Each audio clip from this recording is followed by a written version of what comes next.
ओम नमः सिद्धे। मंगलम भगवान मंगलम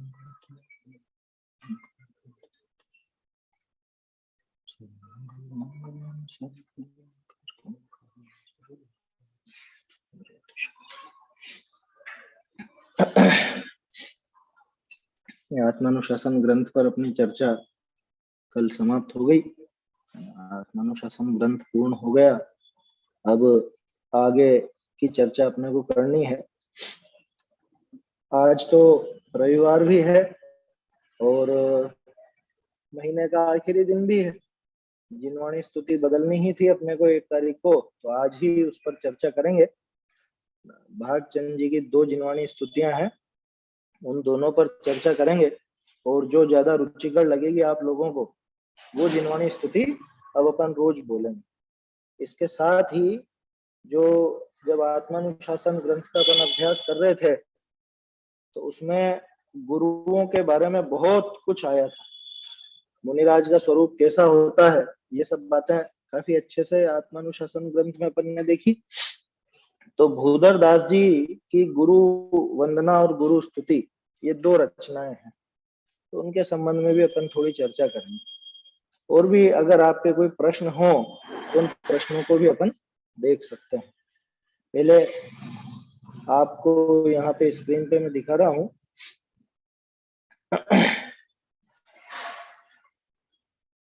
भागचंद जी की जिनवाणी स्तुति।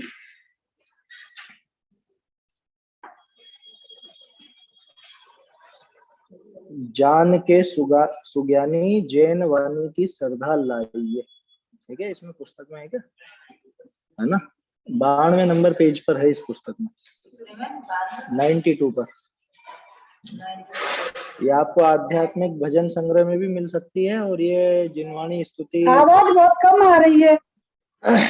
आवाज कम आ रही है, मेरा गला खराब है इसलिए आवाज थोड़ी सी कम आ रही है। अच्छा, हाँ, एक सेकंड, अभी हो जाएगी धीरे धीरे, तो बोलने में आएगा तो अपना तेज भी हो जाएगी। देखिए, जान के सुज्ञानी जैन वाणी की श्रद्धा लाई है ना, मिल गया भजन। पहले थोड़ा इसको बोलने का प्रयास करते हैं अपन, जो इसकी राग बनेगी। एक बार फिर आपको बता दूं, जो अप्रचलित जिनवाणी स्तुतियां हैं वो अपन यहाँ पे लेते हैं।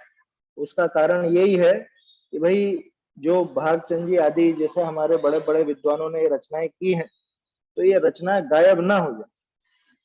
क्योंकि अगर हम लोग इनको बोलेंगे ही नहीं, हमारे परिचय में ही नहीं आएगी, इनको समझेंगे नहीं, तो धीरे धीरे धीरे धीरे ये सब बिल्कुल काल कवलित हो जाएंगे। जैसे कल अपन ने बात की थी ना कि किसी भी रचना का एक जीवन काल होता है। तो इतनी बढ़िया रचनाएं हैं, लेकिन सिर्फ एक हमको वो नई धुनें जो समझ में आती हैं उन धुनों के अनुसार ये नहीं बैठती, तो हम लोग इनको बोलना बंद कर देते हैं। ये अच्छी बात नहीं है। इसी कारणवश अपन ने जो प्रचलित जिनवाणी स्तुतियां हैं उनको न लेकर के जो बिल्कुल अलग सी हैं या जिनको बहुत कम बोला जाता है या नहीं बोला जाता, ऐसी जिनवाणी स्तुतियां अपन ले रहे हैं। भागचंद जी की लगभग लगभग सभी जिनवाणी स्तुतियां हो गई हैं, 2 बची हैं ये। इन 2 पर अपन चर्चा करेंगे। और फिर कल से अपन महावीराष्टक स्तोत्र, वो भी भागचंद जी की रचना है, तो वो भी लेंगे। चलिए देखते हैं इसको। जान के सुज्ञानी जैन वाणी की श्रद्धा लाइए।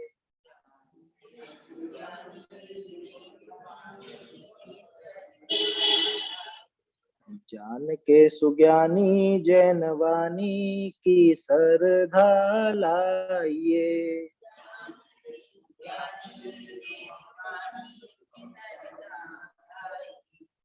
जा बिन काल अनंते भ्रमता सुख न मिले कहूँ प्राणी।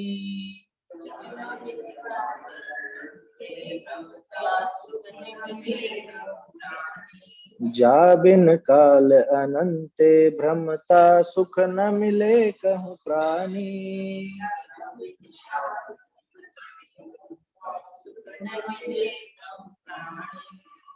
जान के सुज्ञानी जैन वाणी की श्रद्धा लाइए।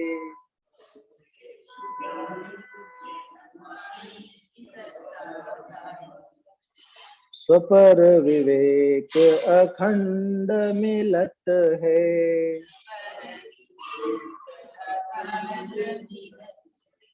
स्वपर विवेक अखंड मिलत है।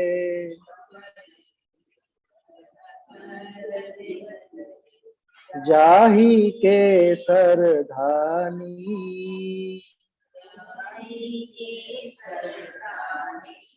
जान के सुज्ञानी जैनवानी की सरधा लाइए।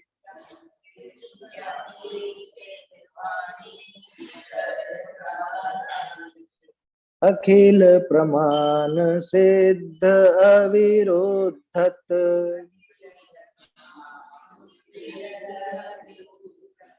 अखिल प्रमाण सिद्ध अविरोधत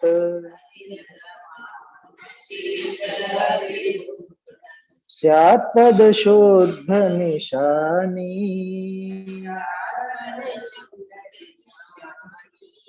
जान के सुज्ञानी जैनवानी की सरधा लाइए।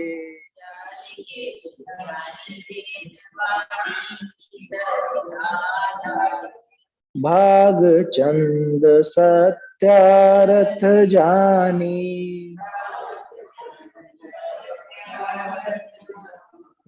भाग चंद सत्यारथ जानी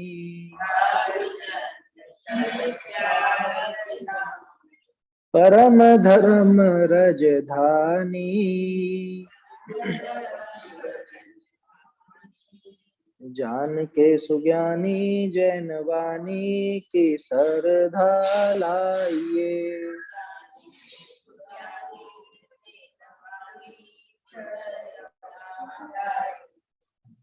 देखिए अर्थ देखते हैं इसका। जान के सुज्ञानी, सुज्ञानी मतलब है भली प्रकार जानने वाले, सम्यक ज्ञानी जीव को भी सुज्ञानी कहते हैं और समझदार को भी सुज्ञानी कहते हैं। तो अपने को इशारा दे रहे हैं कि है समझदार जीव, जान के मतलब चला करके, जान बूझ के बोलते हैं ना अपन, तो जान करके भी जैन वाणी की श्रद्धा लाइए। बिल्कुल सीधा, जैन वाणी की, जैन वाणी बोलो जिनवाणी बोलो एक ही बात। जैन वाणी की श्रद्धा लाओ अपने हृदय में, जिनवाणी की श्रद्धा दृढ़ करो, जिनवाणी पर दृढ़ श्रद्धा रखो, जान करके माने चला करके, क्योंकि कोई अपने आप ही नहीं हो जाएगा सम्यक दर्शन।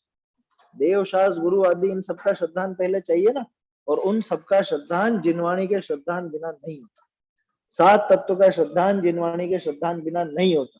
आपा पर का श्रद्धान, आत्मा का श्रद्धान, ये सब जिनवाणी के आधार पर ही होता है, क्योंकि इन सबका स्वरूप जिनवाणी में मिलता है।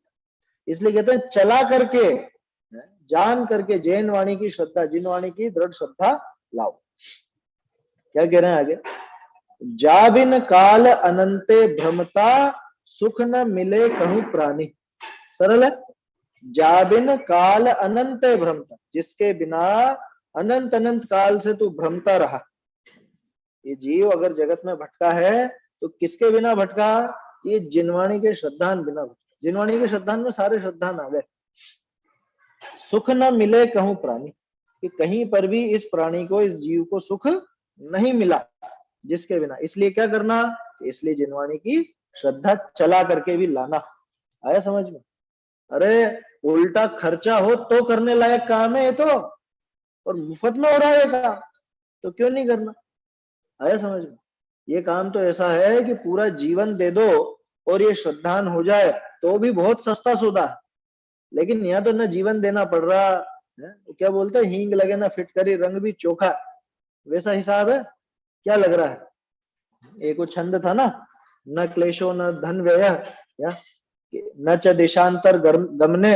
भैया तुझको परदेश नहीं जाना पड़ रहा, तुझको कोई रुपए पैसे खर्च नहीं करने पड़ रहे, तुझे कोई क्लेश नहीं उठाना पड़ रहा, सहज रूप से जिनवाणी उपलब्ध है, तुझे सिर्फ इसका अभ्यास करना है, इसकी श्रद्धा लाना है, हो जाएगा। लेकिन इसमें भी जोर आता है, ये काम करते हुए भी उसकी पता नहीं जैसे मौत आ जाती है क्या। जाबिन काल अनंते भ्रमता सुख न मिले कहूं प्राणी, कहीं पर भी इस जीव को सुख नहीं मिलता, अनंत काल तक भटकता रहता है जगत में, इसलिए जिनवाणी की श्रद्धा ला। और फायदा क्या, इससे लाभ क्या है, क्या मिलता है इससे? इस स्वपर विवेक अखंड मिलत है। ये जो विवेक शब्द है ना, ये मध्य दीपक की तरह समझना, दोनों तरफ लगेगा, या श्लेष अलंकार जैसा समझ लो। स्व पर विवेक मिलत है और अखंड विवेक मिलत। क्या? जाही के सरधानी, जाही के सरधानी मतलब इसके जो श्रद्धानी जीव है, इसके जो श्रद्धानी जीव, उनको स्व पर का विवेक, विवेक शब्द पहले भी देखा था अपन, विवेक माना हाँ भेद ज्ञान। विवेक सामान्य ज्ञान का नाम नहीं है, सामान्य कोई ज्ञान हो उसको विवेक नहीं कहा जाता। भिन्नता का ज्ञान जहां है, भेद विज्ञान जहां हो, उसे विवेक कहते, ठीक है। तो स्व पर विवेक अखंड मिलत, स्व पर का विवेक मिलता है इससे। दूसरी बात, विवेक का अर्थ ज्ञान करो तो अखंड विवेक इससे मिलता, अखंड ज्ञान इससे मिलता। कौन सा अखंड ज्ञान? केवल ज्ञान, है ना। टोडरमल जी ने स्वाध्याय के 10 लाभ लिखे ना, उसमें है ना, अल्प ज्ञान होने पर भी है केवल ज्ञान जैसा, स्तोक ज्ञान होने पर भी केवल ज्ञान जैसा ज्ञान। तो अखंड विवेक की प्राप्ति भी इसके श्रद्धानी जीवों को ही होती है। अपने पराये का विवेक भी इससे मिलता है और अखंड विवेक भी इससे मिलता है, अथवा अपने पराये का अखंड विवेक मिलता है। 3 तरह से अर्थ निकल जाए। किसको मिलता है? इसके श्रद्धानी जीवों को ही मिलता है। जिसको श्रद्धा नहीं हो जिनवाणी पर, उसको नहीं। आगे क्या कह रहा है? अखिल प्रमाण सिद्ध अविरुद्धत, अखिल प्रमाण सिद्ध, अखिल माने संपूर्ण, समस्त, ये समस्त प्रमाणों से सिद्ध है। कहने का मतलब इसमें अप्रामाणिकता की तो कोई बात हो ही नहीं सकती, पूर्वा पर विरोध नहीं आता, किसी प्रकार का कोई भी दोष इसके अंदर नहीं आता जिनवाणी में। पूरे विश्व में बाकी जितनी भी बातें हैं, जितने भी बातें करने वाले लोग हैं, उनके तो पूर्वा पर विरोध आ जाएगा, किसी न किसी प्रमाण से बाधा आ जाएगी। लेकिन जिनवाणी ऐसी है कि समस्त प्रमाणों से सिद्ध है, अखिल प्रमाण सिद्ध। दूसरी बात, अविरुद्धत, इसमें कोई विरोध आता नहीं, कोई इसका विरोध नहीं कर सकता। कह रहे क्या बात कर रहे हो, विरोध तो कर देते हैं लोग बात, जिनवाणी का विरोध करते हैं, जिनवाणी को उठा के फेंक देते हैं, जला देते हैं, फाड़ देते हैं। ये विरोध नहीं हुआ क्या? ये विरोध नहीं है, विरोध बोलते हैं उस बात को गलत सिद्ध करने। हाँ, पूर्वा पर तो सिर्फ एक प्रकार है, विरोध कई प्रकार का होता है। स्ववचन बाधित भी होता है, पूर्वा पर विरोध भी होता है, अन्योन्य आश्रय भी होता है, कई तरह के दोष। तो ये जिनवाणी की बात जो है, इसका कोई विरोध नहीं कर सकता, माने इसकी बात को गलत सिद्ध नहीं कर सकता। कैसे करे? देवशास गुरु वाला पाठ पढ़ा ना, वितरा विज्ञान। भगवान की वाणी सच्ची और अच्छी होती है। क्यों होती है भाई? झूठ अज्ञानता से, राग द्वेष के वश होकर बोला जाता है ना। अब हमारे जो भगवान है, न तो उनको राग द्वेष है, तो उस कारण भी झूठ बोलने से रहे, और उनको ज्ञान भी पूरा है, तो झूठ क्यों बोलते? इसलिए सच्ची होती है। और अच्छी क्यों होती है? कि किसी से झगड़ा है ही नहीं, किसी से राग न द्वेष, तो क्यों ऐसी बात बोलेंगे जिससे दुख हो जीवों को? किसी को भी नहीं, मनुष्य नहीं, तिर्यंच नहीं, एकेंद्रीय जीवों तक को उससे कष्ट ना हो, ऐसी बात बोल। आया समझ में? ईट ड्रिंक एंड बी मेरी, ऐसा उपदेश हमारे यहाँ नहीं होता। लिव एंड लेट लिव, ये उपदेश हमारे यहाँ नहीं होता। हमारे यहाँ तो बिल्कुल ऐसा उपदेश है कि प्रत्येक जीव जिससे सुखी होता है, एकेंद्रीय जीव भी। आया समझ में? पेड़ पौधों के जीव भी, वो आलू प्याज के जीव, ये अभी पटाखों में जाने कितने जीव मरेंगे, वो सारे जीव भी जिससे सुखी हो, ऐसी बात अपने यहाँ पे। टोडरमल जी ने दिया ना जवाब, मैं प्रश्न किया कि ये तो सुनते ही नहीं, इनका भला कैसे होगा? है? ये सुनते कहाँ है? इनको तो कहानी नहीं है, इनका भला कैसे होगा? कह रहे जो सुनते हैं उनको इनकी दया का उपदेश दिया, ऐसे इनका भी भला किया। है समझ? 8वें अधिकार में है, अखिल प्रमाण सिद्ध अविरुद्धत, तो समस्त प्रमाणों से जो पूरी तरह सिद्ध है, और अविरुद्धत, जिसमें किसी भी प्रकार का कोई विरोध पैदा नहीं होता, और जिसकी निशानी कैसी है? स्यात् पद शुद्ध निशानी, ऐसी निशानी है जिनवाणी की। निशानी माने पहचान चिन्ह। स्यात् पदांके, कलश में आता है ना, स्यात् पदांक, ये स्यात् पद से मुद्रित जिनेंद्र भगवान की वाणी है ना। जिनेंद्र भगवान की वाणी का चिन्ह क्या है, निशानी क्या है? भाई अगर अपेक्षा लगा के बात चल रही है तो 100% ये जिनेंद्र की ही वाणी हो सकती है, पूरे विश्व में और किसी की वाणी इस तरह की नहीं है। ये पहचान चिन्ह है अपना, क्या अपेक्षाएं लगी हो ना, ये अपना पहचान चिन्ह है जिनवाणी का, जिनेंद्र भगवान की वाणी जैन दर्शन का पहचान चिन्ह। ये सैकड़ों भजनों में और सैकड़ों श्लोकों में इस तरह का प्रयोग है। स्यात् पद से चिन्हित है, स्यात् पदांक मुद्रित है? स्याद्वाद तेरी निशानी, अमर तेरी जग में कहा। तो स्यात् पद शुद्ध निशानी। भाग चंद सत्यारथ जानी, परम धर्म रजधानी। ये भागचंद जी कह रहे हैं कि देखो इसके दो तीन तरह से अर्थ निकलते हैं। सत्यार्थ जानी कि जिन जीवों ने इसको सत्यार्थ जाना वो परम धर्म की राजधानी को प्राप्त होगी। एक अर्थ तो बनता है मोक्ष। परम धर्म की राजधानी क्या? मोक्ष। जीव के दो ही ठिकाने बताए जाते हैं, या तो मोक्ष या निगोद, है ना। तो बाकी जीव तो भटकते रहे, जो मोक्ष नहीं जाएंगे वो निगोद में जरूर जाए, ये पक्का मानना। बीच की दशाएं तो गिनती की हैं, ये बहुत लंबा समय नहीं है, इसलिए आश्चर्यचकित मत हो। क्या कह रहे, मनुष्य भी तो है, तिर्यंच भी तो है, देव भी तो है ना, है कितनी देर के। अधिकांश ठिकाना तो इसका या तो निगोद या मोक्ष। तो परम धर्म की जो राजधानी है वो तो मोक्ष, ठीक है। दूसरा, भागचंद जी ने ये बात सत्यार्थ जानी। भागचंद जी कहते हैं ये बात सत्यार्थ जानो। क्या जानो? कि परम धर्म की राजधानी अगर कोई है तो वो जिनवाणी। धर्म की राजधानी यही है, आया समझ में? चिदानंद की राजधानी तो सुना था, यहाँ तो परम धर्म की राजधानी भी कह रहा है। परम धर्म की राजधानी क्या है? परम धर्म क्या है भाई? धर्म तो वीतरागता का ही नाम है, चारित्र का ही नाम धर्म है। चारित्रम खलु धम्म, और वीतराग परिणाम को ही चारित्र कहा जाता है। तो वो परम धर्म वास्तव में क्या है बोलो?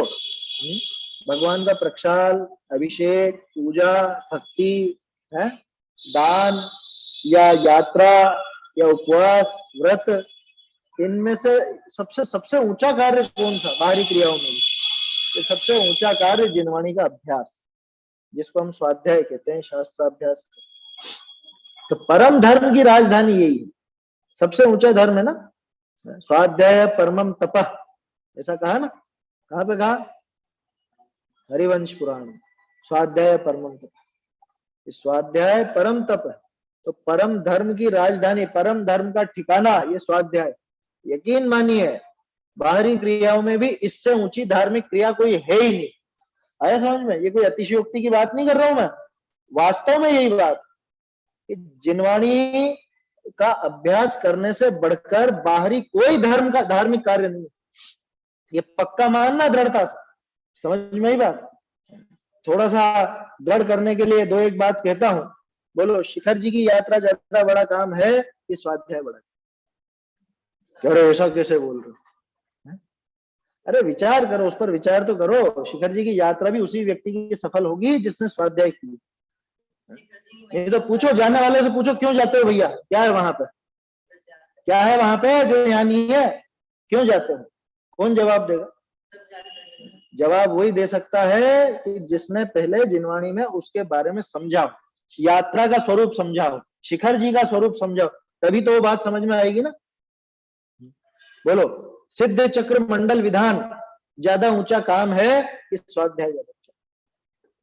क्योंकि तो हर चीज से ऐसा बताया, हर चीज से नहीं, विचार करो। क्योंकि यहाँ जो कह रहे हैं परम धर्म की राजधानी, ऐसे ही नहीं कह दिया, ये वास्तव में यहाँ पे विचार करना चाहिए कि जितनी भी बाहरी क्रियाएं धर्म की जो कहलाती हैं वो किसके आधार पे कहलाती है?